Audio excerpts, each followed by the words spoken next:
और Ratnesh, good morning. Paper हो गया? अच्छा।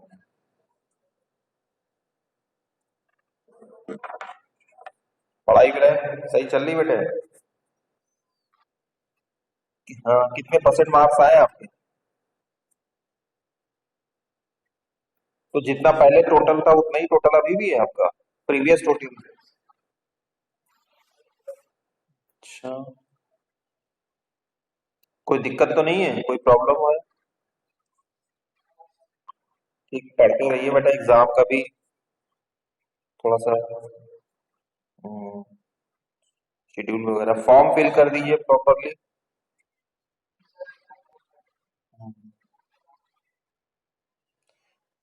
मैं आज पता करके और ग्रुप पे डाल दूंगा।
तो ये सभी की कंप्लीट हो गई? बच्चे बहुत कम ज्वाइन किए हुए हैं।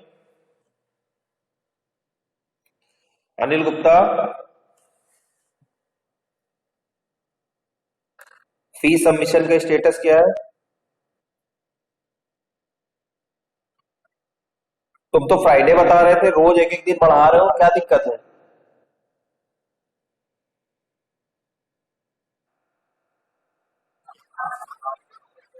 नहीं तो टाइम क्या मतलब, क्या हो रहा है? टाइम का क्या मतलब होता है? कोई लंदन में थोड़ी ना है, बाइक उठाइए सीधे चले आइए राजाजीपुरम से, पेपर होने के बाद 10 बजे से आइए। क्लास तो यहाँ पे भी हो जाएगी। ठीक है, किसी को गला मतलब हार्ड एक्शन लेने के लिए क्यों मजबूर करते हैं? हमसे भी पूछा जाता है, हम बताते हैं आज आ जाएगा, कल आ जाएगा। इसको थोड़ा सा देखिए पॉजिटिव लेकर के। भाई क्लास तब तक चलती चली जाएंगी, टाइम तब तक रहेगा जब तक फीस जमा रहेगी, तभी तो पढ़ा। समझ रहे हो नहीं?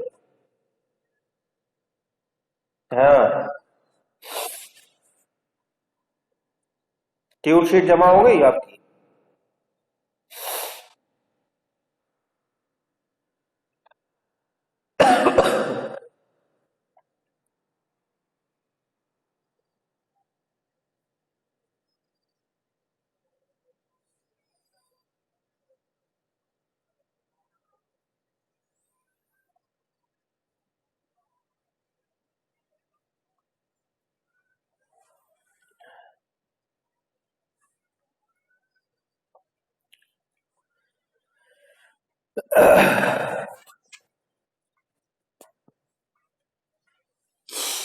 विजिबल है, दिख रहा है?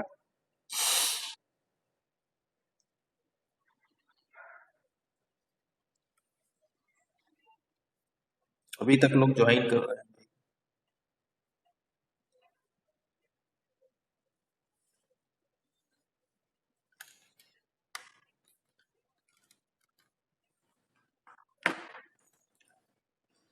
तो लास्ट टर्म पे हम लोग जो टॉपिक डिस्कस कर रहे थे दैट वाज कंप्यूटर क्राइम। अभी तक हम लोग ने बहुत ज्यादा IT information technology information system के बारे में बहुत पढ़ा है।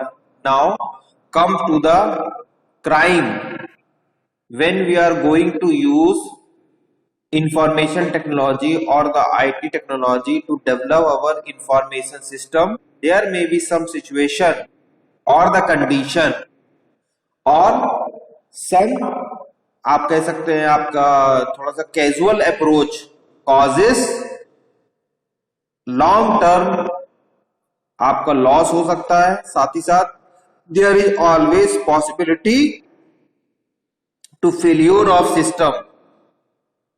ठीक, और दिस जो फेल्योर की बात करते हैं अनवांटेड अनइंटेंडेड अनऑथराइज्ड तरीके से आपके इंफॉर्मेशन सिस्टम को यूज करना, शेयर करना, डिस्ट्रीब्यूट करना, ठीक, या theft, these are the some crimes now known as computer crimes may be happen if you are not aware और casual in approach.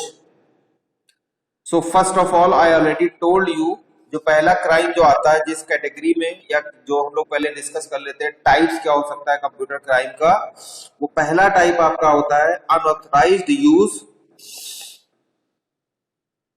गौरव बिस्ट,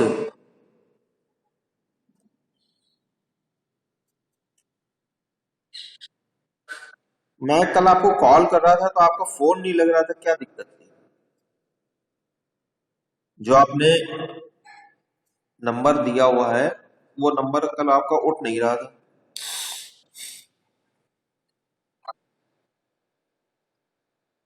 नहीं, व्हाट्सएप नंबर जो आपने जिससे रजिस्टर किया उसी को मैं फोन मिला रहा था, मैं व्हाट्सएप कॉल नहीं कर रहा था, मैं प्रॉपर कॉल कर रहा था जो आपने व्हाट्सएप ग्रुप में अपना। चलिए ठीक है, शाम को मुझसे आप बात करिएगा, ठीक, शाम को 7 बजे के आसपास बात करेंगे, हैं? ठीक। सो फर्स्ट क्राइम जो आता है that is unauthorized use of information system, access of that particular system, modification and distribution. It also takes hardware, software, data, ठीक, और network resources by unauthorized means. Unauthorized means because you are not permitted to use that particular system or the part of system, even resources used for that particular information system is also not used by you until unless you didn't take permission.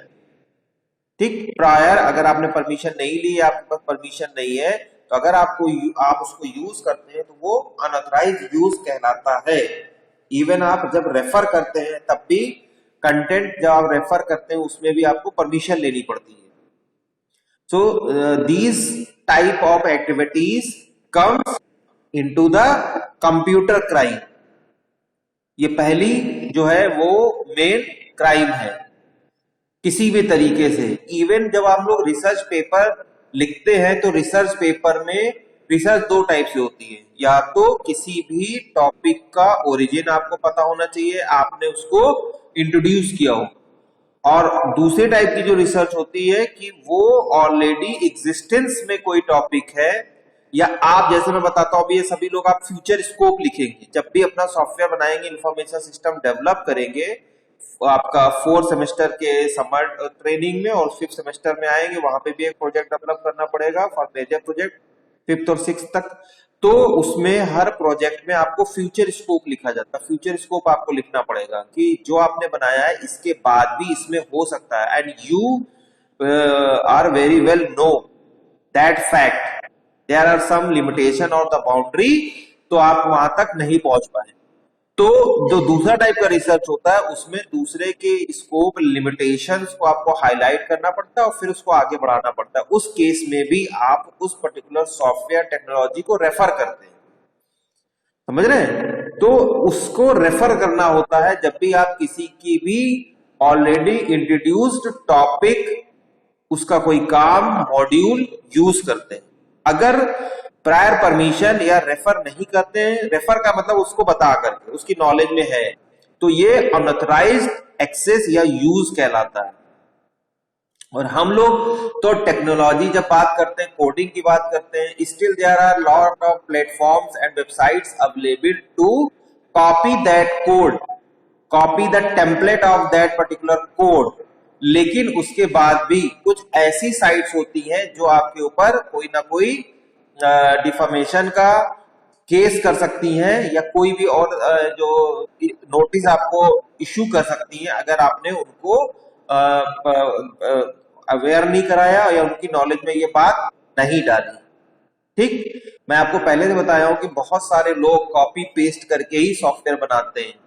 तो जहां पे free sites हैं, जहां पे उनको कोई problem नहीं है, जहां उनको कोई डिस्क्लेमर नहीं है, ठीक, कोई पॉलिसी नहीं है, तो वहां आप यूज कर लीजिए। लेकिन जहां पे ये है तो वहां पे आपको उनको परमिशन लेनी पड़ेगी। अगर नहीं लेंगे तो वो कहलाएगा अनऑथराइज तरीके से उस सॉफ्टवेयर या प्रोडक्ट के इंफॉर्मेशन, रिसोर्स, डेटा, नेटवर्क को यूज करना, and that is illegal, that come into the category of computer crime.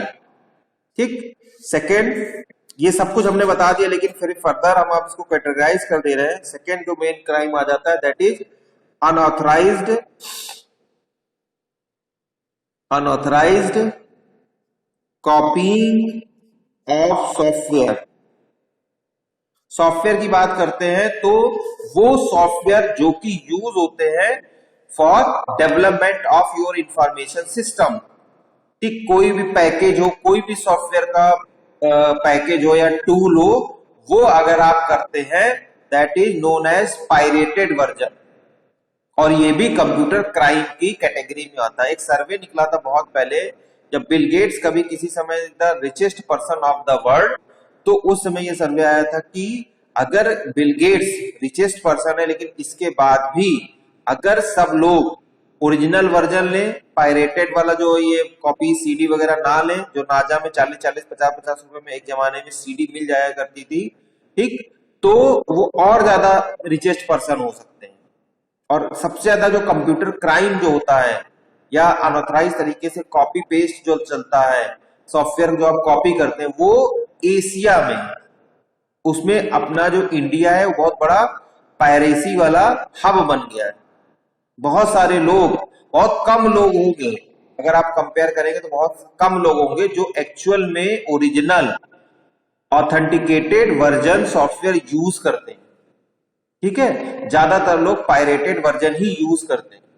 अभी आप अगर लैपटॉप अपना परचेज करने जाइए, उसमें सब लाइसेंस वर्जन ओरिजिनल सॉफ्टवेयर होते हैं, तो आप देखते होंगे उसकी परफॉर्मेंस, उसकी ओपनिंग, उसमें थोड़ा टाइम कंज्यूम होता है। जो लाइसेंस वर्जन होता है उसमें थोड़ा सा उसकी वर्किंग कंडीशन में भी फर्क पड़ेगा।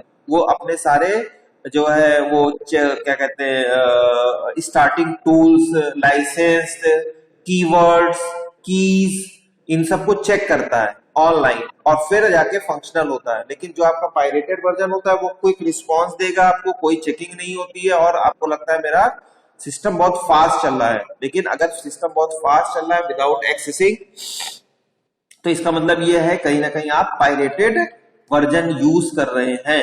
ये भी बहुत बड़ा ड्रॉबैक है और ये साइन है। थर्ड पॉइंट है आपका थर्ड पॉइंट है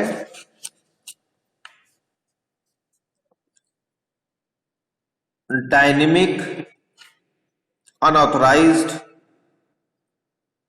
access of software data and network resources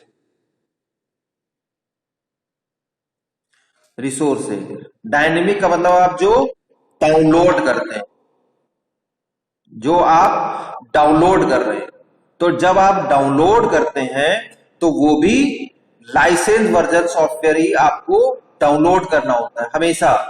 licence version software अगर आप डाउनलोड करेंगे तो वो उसकी ऑथेंटिसिटी भी रहती है, रजिस्टर्ड वर्जन होता है, और जो आपके जो आप कहते नहीं कि आपका सॉफ्टवेयर करप्ट हो गया या कभी कभी एरर आ जाती है, तो इससे भी आप प्रोटेक्ट कर सकते हैं अपने सिस्टम को। This is the also cause during your development procedure or the information system, जो आपका सिस्टम फेल होता है, it doesn't give as per the requirement या as per the expectation of your information system।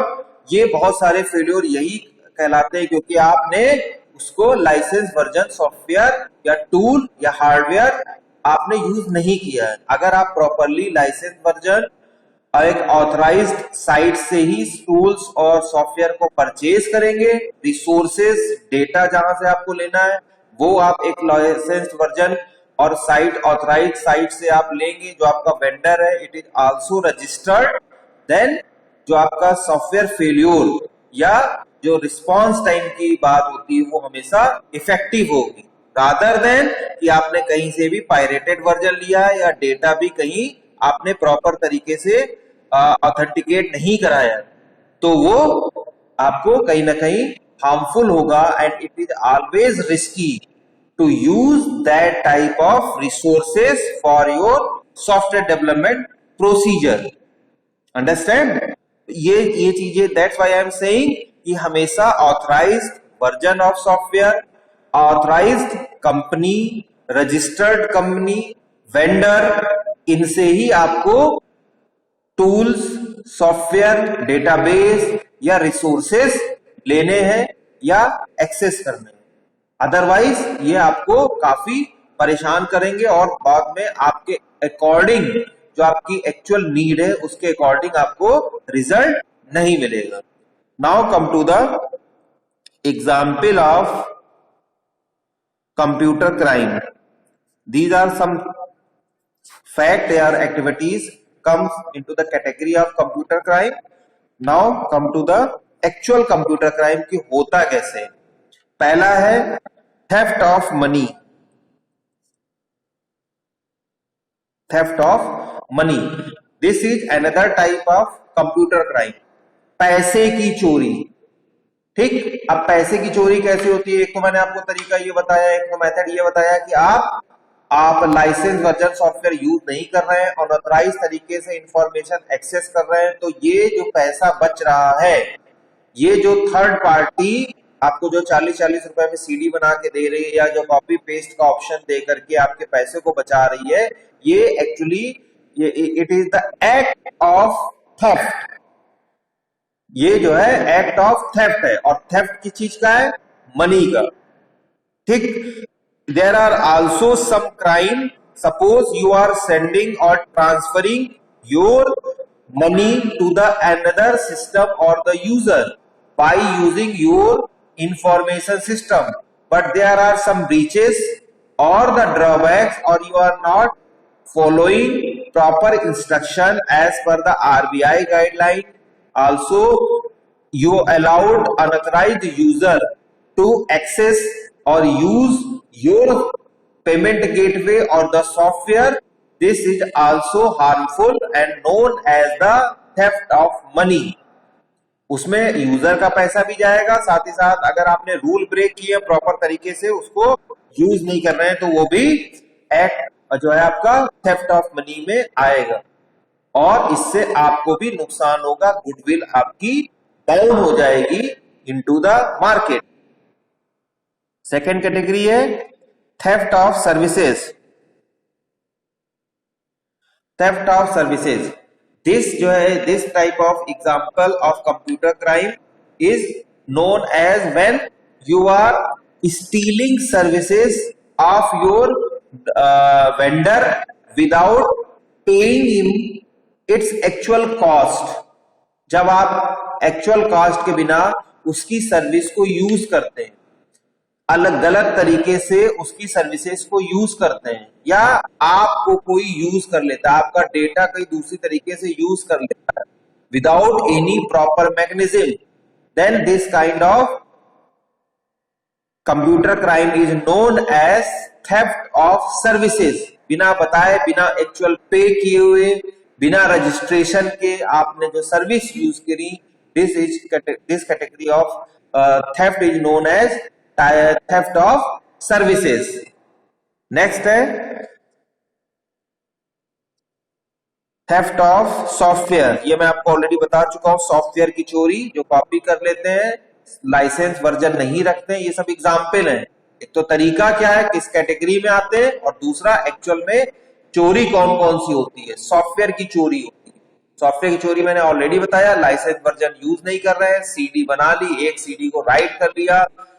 एक CD right करने के साथ साथ देखिए, हर सीडी जब आप राइट करते हैं या प्रोग्राम के लिए या सॉफ्टवेयर इंस्टॉलेशन के लिए उसको प्रिपेयर करते हैं, तो it should be authorized by some company and a unique key code, और उसकी लिमिटेड नंबर ऑफ कॉपीज वहां पे मेंशन होती है कि ये सीडी की 10 कॉपी बनेगी, या 10 सिस्टम के बाद वो ऑटोमेटिकली एक्सपायर कर जाएगा, और जो की जनरेट होती है वो अकॉर्डिंगली हिसाब से होती है। लेकिन लोग क्या करते हैं, उसको कॉन्सेप्ट को हटा देते हैं, बहुत सारे जो इसकी सर्विसेज को डिसेबल कर देते हैं, by which you are able to install that particular software more than the authorized number of system. तो बहुत ज्यादा भी आप इसमें इंस्टॉल कर पाते हैं, but this type of act is known as theft of software.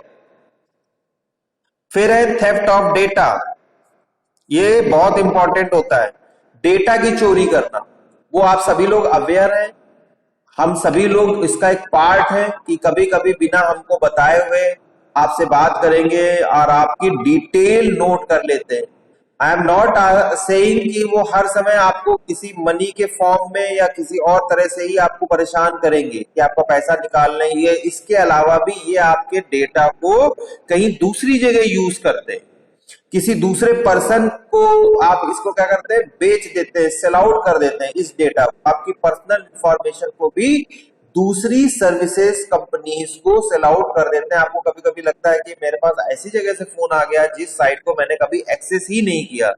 This is possible only कि बहुत सारे लोग, जो बहुत सारे अनऑथराइज पर्सन ये आप तक रीच कर जाते, किसी न किसी मीडियम के थ्रू आपसे के पास तक इनकी एक्सेसिबिलिटी रहती है, और वो इंफॉर्मेशन निकाल करके दूसरी जगह दे देती है। तो इस टाइप का थ्रेट भी रहता है। तो this type of act is known as theft of data. ठीक, और जो लास्ट है नॉट लीस्ट, इसके अलावा बहुत सारे और हो जाते हैं, बट मैं यहाँ पे मेंशन करता हूं, hacking on the internet. This is also example of computer crime, कि उन्होंने आपकी साइट को ही पूरा हैक कर लिया, अपने अकॉर्डिंग उसमें मॉडिफाई कर दिया, ठीक, और अब आप कुछ भी नहीं कर सकते हैं, सब कुछ कंट्रोल आपके बाहर से। हैक करने का मतलब हो गया कि कंट्रोल अब आपके पास नहीं है, आपने अपने कंट्रोल को लूज कर दिया है। Now control is switch over to unauthorized person, और वो अकॉर्डिंगली अपने हिसाब से उसमें कोई इंफॉर्मेशन चेंज कर सकता है, जैसे चाहे उसको यूज कर सकता है, और वो आपको आल्सो लॉस कर सकता है in the term of money, services, data और सॉफ्टवेयर। किसी भी तरीके से वो आपको नुकसान पहुंचा सकता है इस फॉर्म के थ्रू। तो these are the known as computer crime, these are the example of computer crime. इसमें किसी को कोई प्रॉब्लम है तो पूछ सकता है। पॉइंट,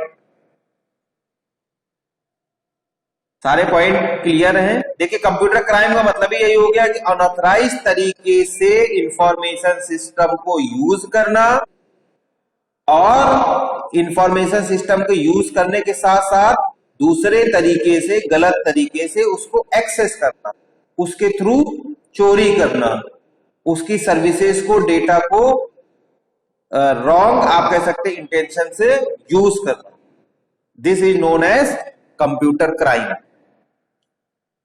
ये सारे पॉइंट क्लियर हैं? किसी को इसमें कोई डाउट है तो पूछ सकते हैं। मधुर, रिस्पॉन्स किया करो बेटा। कोई दिक्कत बेटा पॉइंट में? गौरव, कोई दिक्कत नहीं? किसी को कोई problem?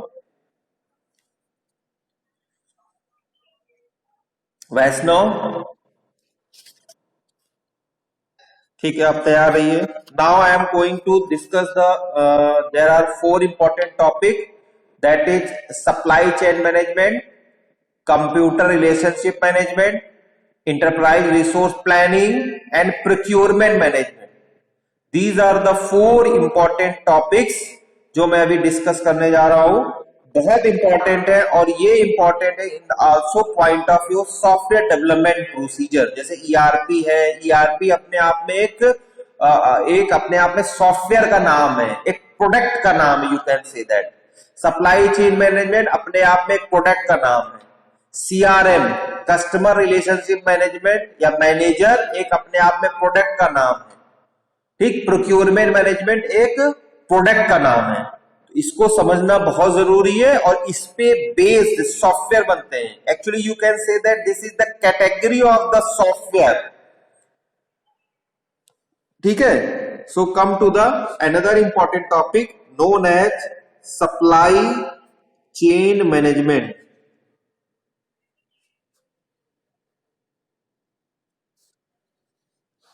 SCM।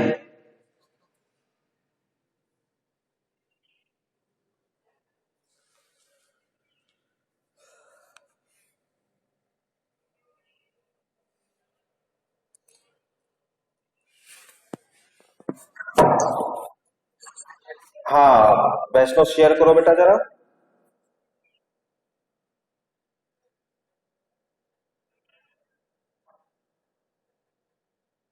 Vaishnav is going to share the PPT.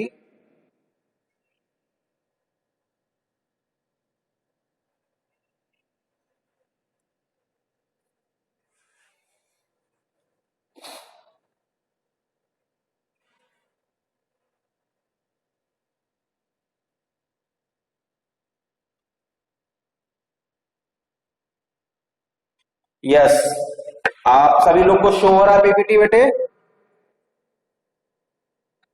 Supply chain management.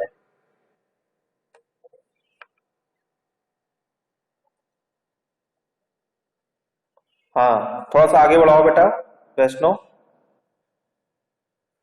बढ़ाते चले जाओ, और आगे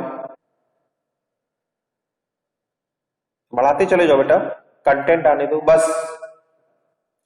बस बस पीछे लाओ, पीछे लाओ बेटा, पीछे लाओ, पीछे बैक, फर्स्ट पेज लाओ, बस बस, स्टडी।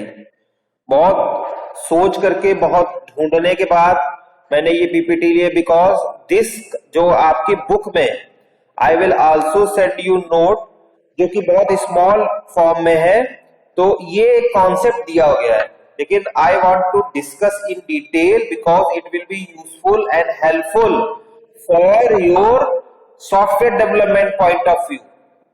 उसके लिए बहुत ही बेनिफिशियल रहेगा, बहुत ही इंपॉर्टेंट है, इसलिए मैंने इसकी डिटेल पीपीटी एक सर्च की हुई है, ढूंढी है आपके लिए, और इसको ही इसलिए दिखाने के लिए मैंने डिसाइड किया हुआ है कि ये पीपीटी आपको दिखाई जाए, ठीक है। और इस पीपीटी के थ्रू ही हम लोग डिस्कस करेंगे in detail, and it is also advisable to you to prepare your note on the basis of these particular the PPT. I will also provide you that notes, detailed notes in the another form, जो भी मैं दूसरे form में आपको देता हूँ, pick PDF के form में, but this PPT will also useful and content is also very important and relevant to your topic. So supply chain management, It is also abbreviated as SCM, supply chain management. This can be defined as the management of flow of product and services.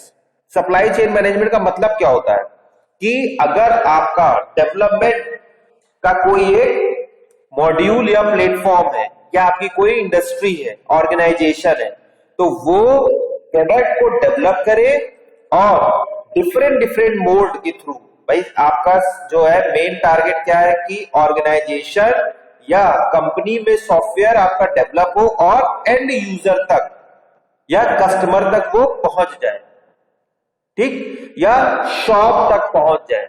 Customer तो बहुत बात की बात है, उसी के context में हम लोग नया टॉपिक पढ़ेंगे, कस्टमर रिलेशनशिप मैनेजमेंट या मैनेजर, वो हम दूसरा टॉपिक बात करेंगे। लेकिन एंड पॉइंट तक पहुंच जाए जहां तक कस्टमर की रीचेबिलिटी हो, तो ये बहुत जरूरी है।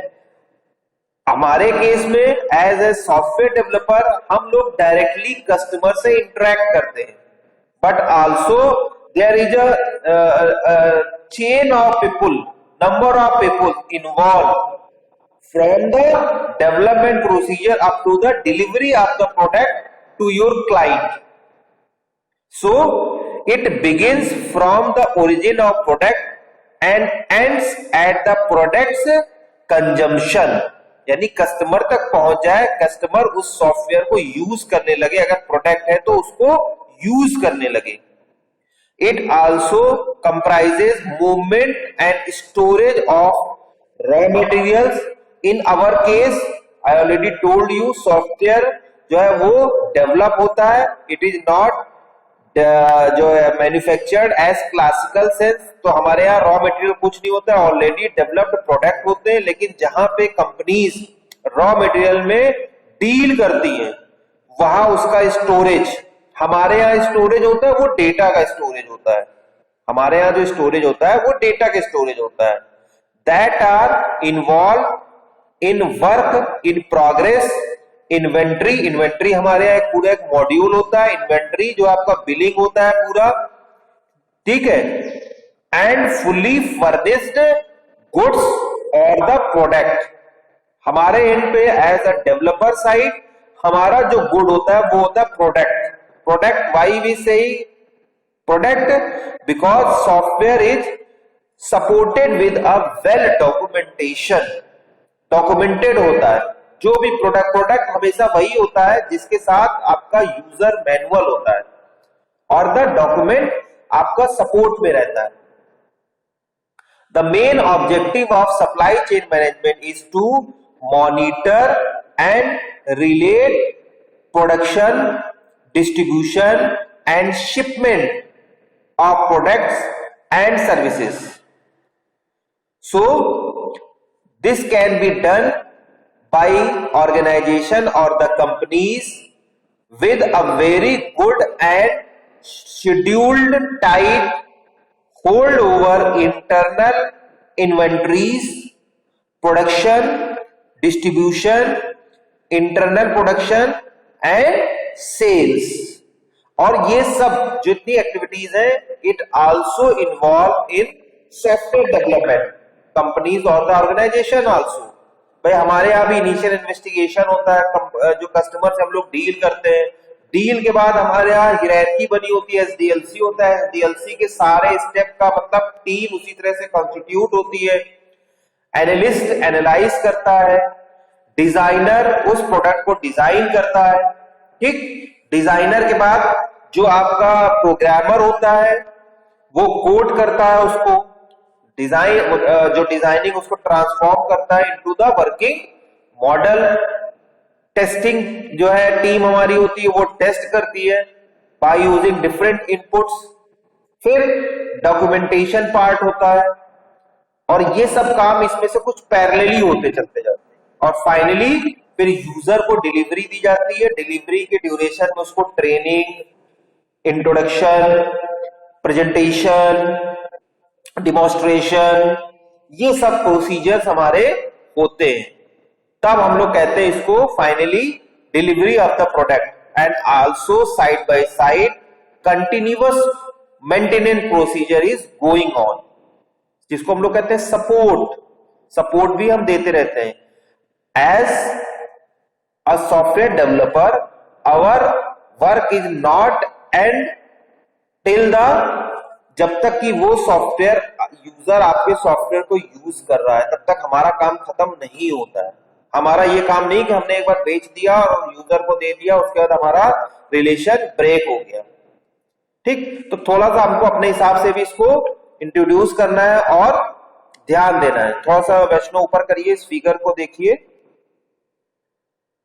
इन दिस फिगर जो यहाँ पे दिख रहा है, एक एग्जाम्पल लिया है जिसमें सप्लायर है, मैन्युफैक्चरर है, डिस्ट्रीब्यूटर है, रिटेलर है एंड शॉपर है। शॉपर का मतलब हो गया ये इस प्लेस पे आपका प्रोडक्ट पहुंच गया जहां से user can easily use that product which is manufactured from any organization और द कंपनी, किसी भी से मैन्युफैक्चर्ड है। लेकिन हमारे यहाँ थोड़ी सी जो आपकी चेन है वो कुछ अलग होगी, लेकिन कुल मिलाकर होगा यही। So you can see the flow of goods, services and information from the producer to the consumer. Different यहाँ पे हायरार्की बनी हुई है। The picture depicts the movement of product from the producer to the manufacturer who forward it to the distributor for shipment. The distributor in turn ships it to the wholesaler or retailer as per the capacity of both, who further distributes the products to various shops from where the customer can easily get the product. तो same हमारे यहाँ क्या होता है, हमारे यहाँ जो product का डिलीवरी या जो हैंडओवर प्रोसीजर है, it is deal with a project leader, वही ये सब काम करता है, ये उन्हीं के थ्रू ही होता है। थोड़ा सा ऊपर करिए। Supply chain management basically merge the supply and demand management. Actually इसका काम यही होता है और हमको इसको लार्ज पर्सपेक्टिव में समझने की जरूरत है। हमें अपने भी ऑर्गेनाइजेशंस को रिलेट करना है, साथ ही we as a solution provider और the developer must know the working condition of your client. और जब हम इंफॉर्मेशन सिस्टम बनाते हैं तो अपने सॉफ्टवेयर में इस जो एससीएम है इसको समझना इसलिए जरूरी कि इसको हमको इंप्लीमेंट करना है इन द कंप्यूटराइज्ड फॉर्म, इसलिए इसको समझना भी बहुत जरूरी है। हमको इसको इंप्लीमेंट करना है in the computerised form. Okay, so it uses different strategies and approaches to view the entire chain and work efficiency at each and every step involved in this chain। जो सप्लाई चेन मैनेजमेंट है तो इस chain के हर strategy और step को deep study करने की जरूरत है before you are going to implement in computerized manner. Every unit that participate in the process must aim to minimize the cost. This is the prime objective. Prime objective ये हमेशा ध्यान रखना है, ऐसा ना हो कि इसमें आपकी कॉस्ट बढ़ जाए। And help the companies to improve their long-term performance benefit while also creating value for its stakeholder। बहुत सारे स्टेक होल्डर्स होते हैं, सप्लायर होते हैं, मिडिल मैन होते हैं, and it's actual customer. This process can also minimize the rates by eradicating the unnecessary expenses. ज्यादा खर्चे ना हो, प्रोडक्ट की कीमत बढ़ ना जाए इससे, movements and handling. All of you know about the concept of MRP। क्या आपको MRP पता है? So how MRP works?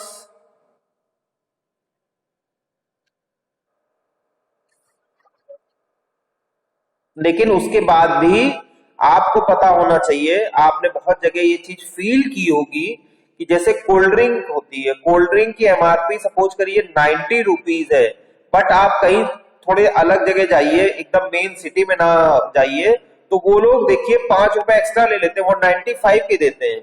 क्यों? हाँ, कहते हैं ये मैंने ठंडा किया हुआ है, मैंने अपना फ्रीजर लगाया हुआ है, वो मैं आपको दे रहा हूं। But it is wrong. ये हम लोग अवेयर नहीं है, या हमने सरेंडर कर दिया है उनकी इस अप्रोच में। इसलिए मैंने एग्जाम्पल लिया कि अब जब ये जब आपका फीडबैक ओनर तक, जो जहां से ये प्रोडक्ट बना हुआ है वहां तक जाएगा, तो कितना गलत हो जाएगा कि वहां जाकर के एंड पे हम उसको 5 से 10 रुपए एक्स्ट्रा ले रहे हैं एबव द एमआरपी। समझ रहे? तो कंपनी क्या हो जाएगी, बाउंड हो जाएगी और अपने एमआरपी को कम करने के लिए। और ये सभी को पता है, इट इज ऑब्वियस। ये तो मनमाने तरीके होते हैं ये, बट इट ऑब्वियस कि जो कोल्ड ड्रिंक होगा वो कोई भी गर्म नहीं लेगा। और ये उनकी जो आपके शॉपर होते हैं, ये इनकी मॉरल रिस्पॉन्सिबिलिटी होती है कि ये इनको फ्रीज करके या कोल्ड फॉर्म में ही सेंड करेंगे।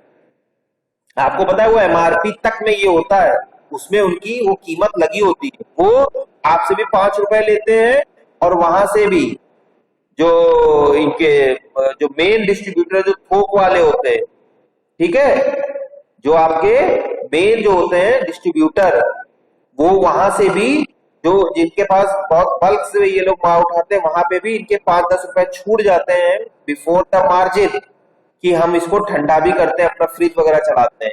ये दोनों जगह से करते हैं।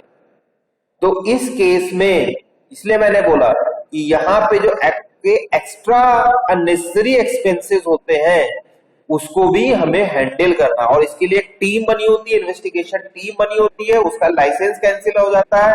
ठीक, हर एक जो जिम्मेदार शॉपर होता है उसका एक टाई अप होता है, एक एग्रीमेंट होता है, तो उस एग्रीमेंट को भी कैंसिल कर दिया जाता है या कर दिया जाना चाहिए, बिकॉज ये एक्स्ट्रा बर्डन डाल रहा है। एंड उससे क्या हो रहा है, कस्टमर को तो 5-10 रुपए में अपनी उसकी नीड फुलफिल हो गई, वो ज्यादा इसमें आर्गुमेंट नहीं करता है। पर कस्टमर की, सॉरी, जो आपका ऑर्गेनाइजेशन है या कंपनी है, उसकी परफॉर्मेंस डिग्रेड हो जा रही है कि हमने जो है इतने पैसे भी दे रहे हैं, उसके बाद हम तक यहाँ तक पहुंच गई है। या फिर हम करें कि नहीं भाई हमको 90 रुपए वाली दे दो, हम घर में आकर ठंडा कर लेंगे। तो ऐसा नहीं होना चाहिए, लेकिन सब जगह ऐसा नहीं होता मधुर। सब जगह आपको ठंडी भी मिलेगी और उसी प्राइस में मिलेगी। Also feel that. Okay, so here we need to note that supply chain management and supply chain event management are different topics. The supply chain event management consider the factor that may interrupt the flow of an effective supply chain. Possible scenarios are considering an according solution and devised for them. तो ये सब कुछ ऐसे facts होते हैं जिसको हमें ध्यान रखना चाहिए। This comes into the category of supply chain event. इसीलिए बहुत सारे डिस्ट्रीब्यूटर्स और बहुत सारे जो मीडिएटर्स हैं ये एक्टिव रहते हैं। आपने देखा होगा फील्ड मैनेजर होता है जो रिस्पॉन्स लेता है, बुक ले के रखा होता है, बुक रहती है उसके पास, और वो फीडबैक नोट करता रहता है, कभी कभी सर्वे लेता है, कभी कभी ऑनलाइन सर्वे भी लेता है। और ऐसे शॉपकीपर्स या मिडिल मैन के अगेंस्ट एक्शन लिया जाता है विच टेक्स एक्स्ट्रा, जो जो डिसाइडेड है उससे ज्यादा एक्स्ट्रा लेते हैं, पैसे खर्च कराते हैं, या उनका जो आप कह सकते हैं किसी भी तरीके से कस्टमर का और उनका परफॉर्मेंस डिग्रेड हो जाता है। कस्टमर का भी मोटिवेशन जो है वो डाउन हो जाता है, मॉरल डाउन हो जाता है, और जो आपका मेन ओनर है उसकी परफॉर्मेंस, उसका अप्रेजल रिपोर्ट जो मार्केट वैल्यू वो भी डाउन हो जाती है। So this is the concept of supply chain management. Next turn I will discuss different objective, scope, advantages and disadvantages of supply chain management. ठीक, तो अभी तो इसका कुछ नहीं, मैं इधर पुराने वाले नोट्स भेजूंगा एंड इस पीपीटी को मैं बाद में शेयर करूंगा, अभी इसमें बहुत कुछ बचा हुआ है। So mark your attendance into chat box.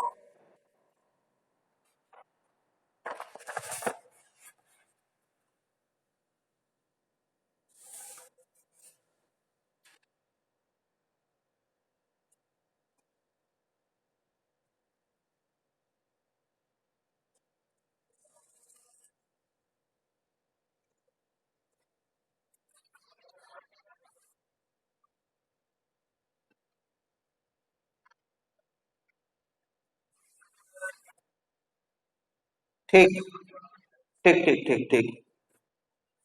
Okay good.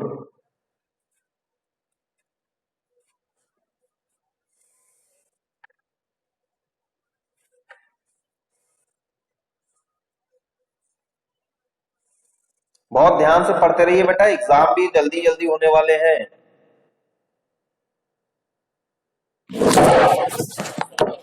गरिमा,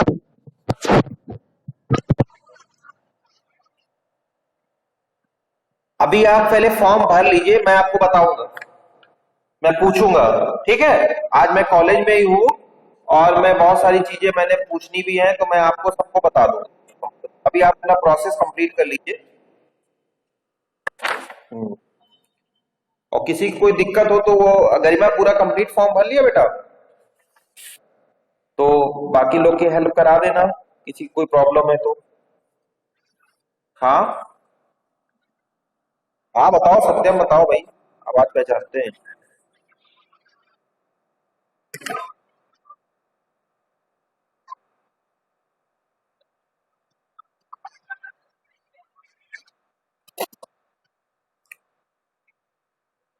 नहीं, बहुत बड़ा इशू नहीं है, लेकिन फिर भी अगर आपको कोई डाउट है तो आप कॉलेज आ जाया करिए। मंडे वेडनेसडे को कॉलेज खुलता है। ठीक है बेटा, क्योंकि ये काम जो है मेन जो है ये हमारा डिपार्टमेंट देखता है। ठीक है, तो इनसे जो है हम पूछ लेंगे। और आपको डाउट है तो आप आ सकते हैं यहाँ पर, आने की कोई मनाही नहीं है। और वैसे बहुत बड़ा ये इशू है नहीं।